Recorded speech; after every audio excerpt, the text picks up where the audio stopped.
स्कूलों में जाना, बच्चों से इंटरेक्ट करना, उनके साथ बैठना, हंसना, बोलना, टीचर्स के साथ में बात करना, समझना, फिर एजुकेशन के सपने देखना, वो मैं अपनी ज़िंदगी में मिस कर रहा था, स्कूल में जाना। तो आज मुझे बहुत खुशी है कि भगवान ने मुझे फिर से मौका दिया और मैं वापस स्कूलों में आया हूँ, बच्चों के बीच में आया हूँ। मैं बहुत बार वहाँ ये सोचता रहा कि बच्चे तो भगवान का रूप होते हैं और वाकई भगवान ही हैं। तो सुबह सुबह अपने भगवान से जाके मिल लो। तो आज मैं अपने भगवान से मिल लिया आके, मुझे बड़ा अच्छा लगा। और मैं एजुकेशन मिनिस्टर आतिशी जी के साथ आया और मुझे बहुत खुशी है कि पिछले 17 महीने में दिल्ली सरकार में एजुकेशन का जो काम चल रहा था पहले से, उसको और गति दी है। यहाँ बच्चों से मिलके भी पता चला, टीचर्स से मिलके भी पता चला, और मैं वहाँ बैठ के न्यूज़पेपर में भी देखता रहता था कि जिन स्कूलों के जिन ज़मीनों पर मैं पत्थर उद्घाटन का शिलान्यास का पत्थर लगा के गया था, वो स्कूल अब बन के भी तैयार हो गए और उनका उद्घाटन भी मैडम ने कर दिया, आतिशी जी ने, शिक्षा मंत्री के रूप में। ये मेरे लिए वहाँ बहुत सुकून की बात होती थी। और अब मैं आके आतिशी जी से डिस्कस किया तो मुझे और अच्छा लगा ये जान के कि इस दौरान 20 नए स्कूल और स्कूल बिल्डिंग्स शुरू हो गए। 18 या 14 SOSC नए 18 नए SOSC शुरू हो गए। एक नया स्पोर्ट्स स्कूल अपने आप में एक इंडिया में यूनिक तरीके का स्पोर्ट्स स्कूल शुरू हो गया। वहाँ बच्चे स्पोर्ट्स की पढ़ाई कर रहे हैं। जो हमारा armed forces preparatory school Kejriwal ji के मार्गदर्शन में बना था, उनके सपने के अनुसार कि हमारे बच्चे देशभक्त बच्चे निकलें और वो आर्मी में जाएं, आर्म फोर्सेस में जाके सेवा करें।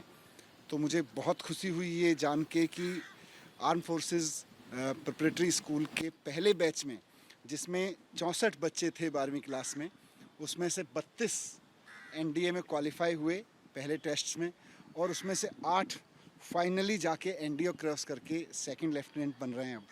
तो 64 बच्चों में के पहले बैच में 64 बच्चों के पहले बैच में से 8 बच्चे दिल्ली के सरकारी स्कूल से सीधे जाके NDA क्रॉस करके सेकंड लेफ्टिनेंट बन रहे हैं। आई थिंक इतना तो देश के किसी स्कूल से अब तक नहीं होगा, किसी एक स्कूल से। तो ये सारा काम एजुकेशन में हुआ और मैं वहाँ यही प्रार्थना करता था कि मुझे भले ही इन लोगों ने जेल में डाल दिया है, इनकी मंशा भले ही इस एजुकेशन क्रांति को रोकने की हो, लेकिन ये रुके ना। मेरी भगवान से यही प्रार्थना रहती थी कि बाकी सब चीज़ें चाहे रुकें, आगे बढ़ें, कैसे हों, उसके लिए लड़ते रहेंगे, लेकिन भगवान ये एजुकेशन की जो रिवॉल्यूशन शुरू हुई थी, शिक्षा की क्रांति, ये ना रुके। और ये रुकी नहीं।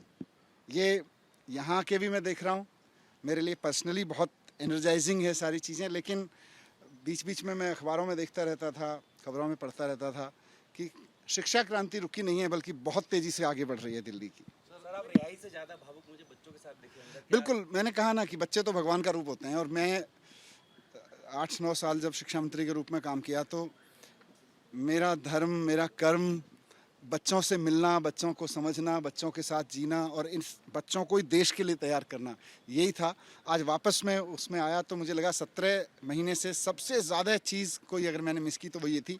आज वो भी पूरी हो गई। एक चीज़ समझने के चाहते थे, डिप्टी CM जब आप थे तो भी कि अभी ये झंडा फहराने को लेकर भी कंट्रोवर्सी चल रही है और विवाद इस तरीके का कि आतिशी GAD चाहता है आतिशी झंडा फहराए, और CM ने जो चिट्ठी लिखी थी, जेल प्रशासन कह रहा है कि चिट्ठी नहीं लिख सकते किसी भी तरीके की आधिकारिक अंदर जेल से। आप इसको किस तरीके से देखें?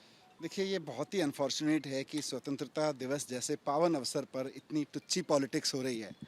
और वो भी क्या, मैं अखबारों में पढ़ता रहता हूँ कि कोई जेल में बंद एक बहुत महाठग है, सुकेश नाम है उनका शायद, उनकी चिट्ठी जब लिखी जाती है, वो कोई चिट्ठी लिखते हैं, सुकेश चिट्ठी लिखता है, तो वो तिहाड़ प्रशासन भी बाकायदा LG साहब को सबमिट करता है और LG साहब भी बाकायदा उस पर एक्शन लेते हुए कार्रवाई करते हैं, जो भी है।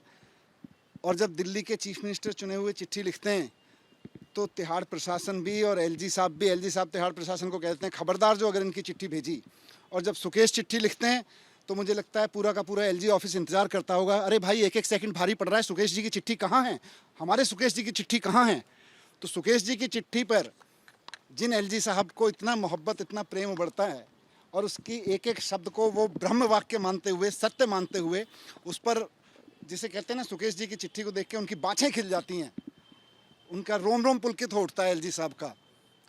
केजरीवाल जी की चिट्ठी को भी मंगा लेते, भाई कहाँ है, स्वतंत्रता दिवस तो बहुत महान अवसर है, उसके बारे में अगर दिल्ली के सिटिंग सीएम ने एक चिट्ठी लिखी है तो उनके ऑफिस को एक डीजी ऑफिस में फ़ोन ही करना था, भाई सुना है केजरीवाल जी ने चिट्ठी लिखी है, कहाँ है वो, भेज दो। पर नहीं, इनको ना स्वतंत्रता से कोई लेना देना है, ना इनको देश से कोई लेना देना है।